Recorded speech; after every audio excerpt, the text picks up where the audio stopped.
بسم اللہ الرحمن الرحیم۔ السلام علیکم ورحمۃ اللہ وبرکاتہ۔ آیت نمبر 18 ہے بنی اسرائیل کی۔ اس کے اندر انسان کے جلد باز ہونے میں اور دنیا چاہنے کا بیان ہے۔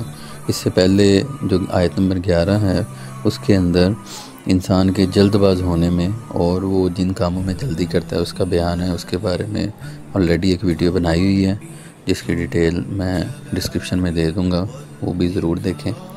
اس کے اندر اللہ تعالیٰ فرما رہے ہیں، آیت نمبر 18 ہے بنی اسرائیل کی، جو جلدی والی دنیا چاہتا ہے تو ہم جسے چاہتے ہیں اس کے لیے دنیا میں جو چاہتے ہیں جلد دے دیتے ہیں، پھر ہم نے اس کے لیے جہنم بنا رکھی ہے جس میں وہ مذموم مردود ہو کر داخل ہوگا۔ تو اس آیت میں اگر ہم سمجھیں تو یہ ضروری نہیں ہوتا کہ طلب دنیا کی ہر خواہش ہماری پوری کر دی جائے اور ہم جو مانگے وہ ہمیں مل جائے، بلکہ ہم ان میں سے جسے چاہتے ہیں جو دے دیتے ہیں۔ اللہ تعالیٰ یہ فرما رہے ہیں۔ اور کبھی ایسا بھی ہوتا ہے کہ محروم کر دیا جاتا ہے، کبھی ایسا بھی ہوتا ہے کہ وہ بہت چاہتا ہے اور تھوڑا ملتا ہے، کبھی ایسا ہوتا ہے کہ عیش چاہتا ہے مگر تکلیف ملتی ہے۔ ان حالتوں میں کافر دنیا اور آخرت دونوں کے خسارے میں رہا، اور اگر دنیا میں اس کو اس کی پوری مراد دے دی گئی تو آخرت کی بد نصیبی کہ جبکہ مومن کا حال یہ ہوتا ہے کہ وہ آخرت کا طلبگار ہوتا ہے، وہ کبھی بھی دنیا کی چیزوں کے پیچھے نہیں پڑتا۔ اگر وہ دنیا میں فقر سے بھی زندگی بسر کر گیا اور آخرت کی دائمی نعمتیں اس کے لیے موجود ہیں، اگر اس نے اسی کی طرف ٹارگٹ رکھا تو وہ ایک اینڈ لیس اور ایٹرنل لائف ہے ہمارے پاس موجود۔ اور اگر دنیا میں بھی فضل الہی اس کو عیش ملا اور دونوں جہاں میں کامیابی اس کو مل گئی تو الغرض مومن ہر حال میں کامیاب ہی ہوتا ہے کہ اس کی دنیا بھی بہتر ہے اور وہ آخرت کی بھی دعائیں کرتا ہے۔ اور کافر اگر دنیا میں آرام پا بھی لے تو اس کی آخرت تو اسے ذلیل و خوار کر کے جہنم میں ڈالے گی ہی ڈالے گی۔ اسی لیے قرآن پاک میں ہمیں جو آیتیں یا جو دعائیں بتائی گئی ہیں، جیسے کہ ربنا آتنا فی الدنیا حسنۃ وفی الآخرۃ حسنۃ وقنا عذاب النار، اس کے اندر دنیا اور آخرت اور عذاب سب کے لیے دعا ہے۔ تو مومن کا رویہ یہی ہونا چاہیے کہ وہ صرف اور صرف دنیا نہ مانگے، بلکہ اس کا زیادہ تر حصہ اور زیادہ تر فوکس جو ہے وہ آخرت ہونی چاہیے۔ یہ نہیں ہونا چاہیے کہ دنیا میں اگر اس کو تکلیف مل گئی ہے تو وہ آہ و پکار کر کے کفر اختیار کر لے۔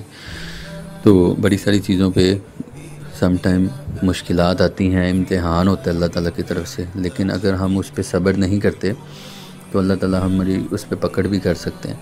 تو سوچنا یہی چاہیے کہ جو بھی مصیبت آتی ہے اس پہ صبر کرنا چاہیے۔ اسی طرح حضرت علی سے کسی نے پوچھا کہ کیسے پتہ چلے گا کہ جو میرے اوپر تکلیف آئی ہے وہ امتحان ہے یا میرے کسی گناہ کا وبال ہے، آزمائش ہے یا میرے پہ کوئی وبال نازل ہوا ہے؟ تو انہوں نے فرمایا بڑا آسان ہے کہ اگر تو اس تکلیف سے نکلنے کے بعد تم نے اچھائی حاصل کر لی یا اس سے تمہیں پازیٹیوٹی مل گئی تو وہ ایک آزمائش تھی، لیکن اگر اس کی وجہ سے تم کفر میں مبتلا ہو گئے کہ ایسی مطلب تکلیف تھی جس کی وجہ سے تم کفریہ چیزوں کے اندر مبتلا ہو گئے تو وہ تمہارا وبال تھا۔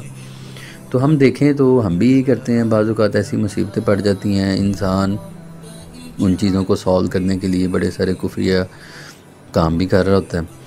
اگر دیکھا جائے تو بڑے سارے مرض ایسے ہوتے ہیں جو کہ لا علاج ہو جاتے ہیں، تو ہم کیا کرتے ہیں کہ ان مرض کو شفا اور وہ سارا ٹریٹ کرنے کے لیے ہم ایسی جگہوں پہ جاتے ہیں جو کہ لوگ کفریہ چیزیں کر رہے ہوتے ہیں۔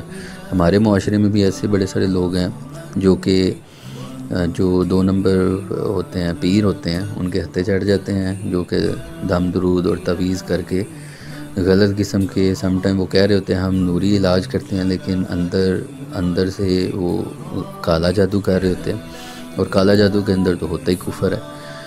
پھر اگر دیکھا جائے تو ایک اور ٹرینڈ بڑا عام ہوتا جا رہا ہے کہ بڑے سارے لوگ عیسائی لوگوں کے پاس جانا شروع ہو گئے ہیں۔ کچھ عیسائی عمل ہوتے ہیں جو کہ یہ اب عیسائیوں نے جو کرنا ہے وہ بھی کفریہ چیزیں کر رہے ہوتے ہیں۔ تو یہ جب بھی مصیبت آتی ہے اس کے اندر اگر ہم ایسے حربے اختیار کریں گے تو اس کے اندر ہم کفر کی طرف بھی دھکیلے جا سکتے ہیں۔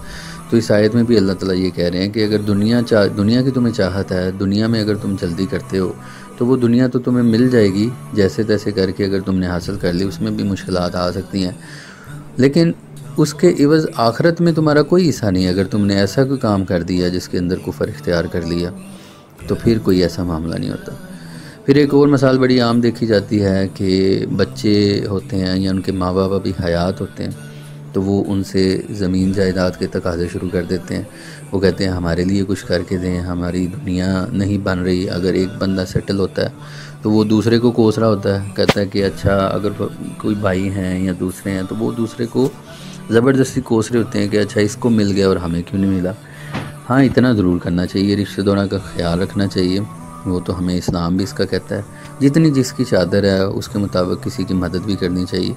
لیکن اگر وہ اس کے عوض بغض پالنا شروع ہو جائے اور اس کو حاصل کرنے کے لیے ہر جو کوشش ہے وہ کر لے اور ہر اپنی جو مشکلات ہیں ان کو پار کرے، اس میں کفر اور ایمان کا کوئی خیال نہ رکھے، تو ایسے سارے کاموں سے ہمیں بچنا ہے۔ تو خلاصہ کلام یہ ہے کہ دنیا اتنی ہی ملے گی جتنی نصیب میں ہے، خواہ اسے فکر سے حاصل کرے یا فراغت سے۔ لہٰذا بندے کو چاہیے کہ وہ اپنی دنیا بہتر بنانے کے لیے اپنی آخرت برباد نہ کرے۔ اگر دیکھا جائے تو ہم دیکھتے ہیں کہ کاروبار کے اندر بھی یہی والے معاملات ہوتے ہیں۔ ہم دنیا بنانے کے چکر میں کاروبار میں ایسے ایسے فراڈ اور ایسی ایسی چیزیں ہوشیاری چلاکی کے نام پہ لیبل کر دیتے ہیں کہ اگر وہ چیزیں اڈاپٹ کی جائیں تو ہم بچوں کو کہتے ہیں کہ واہ واہ تم تو بڑے ہوشیار چلاک ہو اور تم بڑے کاروباری ہو، تم سمجھ گئے ان چیزوں کو۔ لیکن اگر وہ اس کے اندر ایمانداری اختیار کرتا ہے تو اسے برا سمجھا جاتا ہے اور اس کو کہا جاتا ہے کہ تم تو فیلئر ہو۔ تو دنیا حاصل کرنے کے لیے ہمیں آخرت برباد نہیں کرنی، یوں ہی وہ کسی دنیا کی خاطر اپنی آخرت بھی تباہ کر لے گا۔ چنانچہ ایک حدیث شریف کے اندر بھی فرمایا گیا کہ قیامت کے دن اللہ تعالیٰ کے نزدیک لوگوں میں بدترین درجے والا وہ بندہ ہوگا جو دوسروں کی دنیا کی خاطر اپنی آخرت برباد کر لیتا ہے۔ تو ہمیں یہی چاہیے کہ جو مومن ہوتا ہے اس کا دل دنیا میں نہیں رہتا اور وہ صرف اور صرف دین پہ رہتا ہے۔ اگر دل میں دین کی بجائے دنیا آ جائے تو وہ ہلاک ہو جاتا ہے۔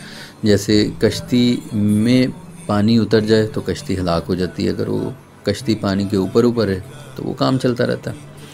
تو لہٰذا ہمیں بھی یہی کرنا ہے، ہمیں بھی یہی کوشش کرنی ہے کہ اگر دنیا کے لیے کوشش کریں تو وہ کوششیں ساری ایمان کے تقاضوں کے مطابق ہونی چاہیے، اس میں کوئی کفر چیزیں ہمیں اختیار نہیں کرنی چاہیے، اور اگر نہیں بھی ملتی تو اس پہ صبر اختیار کرنا چاہیے۔